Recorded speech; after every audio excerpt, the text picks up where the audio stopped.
Governor ప్రసంగమే మేడం. Page number 4. గురుగారు దళితులపైన ఎవరు దాడి చేశారు అందరూ తెలుసండి. కూర్చోండి కూర్చోండి కూర్చోండి స్వామి కూర్చోండి. కోర్టుకెళ్ళారు మీరు కూర్చోండి కూర్చోండి కూర్చోండి సార్. మాటలు పెద్ద చెప్పాల్సిన అవసరం లేదు ఇక్కడ. మీకు సంబంధం లేని సబ్జెక్ట్ ఇది. మీకు సంబంధం లేని సబ్జెక్ట్ ఇది. మేడం గారితో నేను మాట్లాడుతున్నా. నేను మేడం గారితో చర్చిస్తున్నా. దళితుల పైన మీరు దాడి చేసి దళితులు గుండు కొట్టించిన వ్యక్తి మీరు మీరు మారుతారా?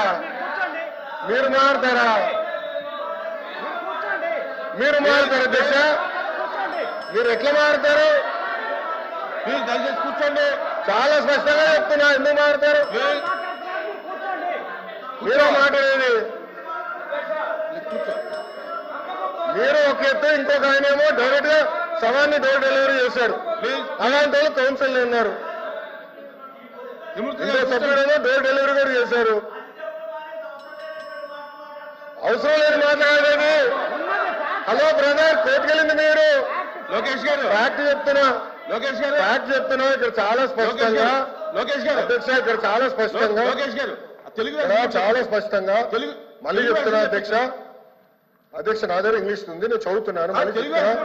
To date investors are place investment. అరే ఇంగ్లీష్ మీడియం అని పొద్దు నుంచి కొట్టారు. ఇంగ్లీష్ మీడియంలో చెప్తున్నారా భయ్? మీ సభ్యుడు లేరు. ఇంగ్లీష్ మీడియం గురించి కొట్టారు కదా పొద్దున. మళ్ళీ ఇంగ్లీష్ మీడియం చదవలేరా?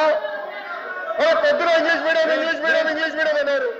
అరే ఇంగ్లీష్ లో చెప్తే భయపడతారు. ఏ భాషలో చెప్పాలి కదా?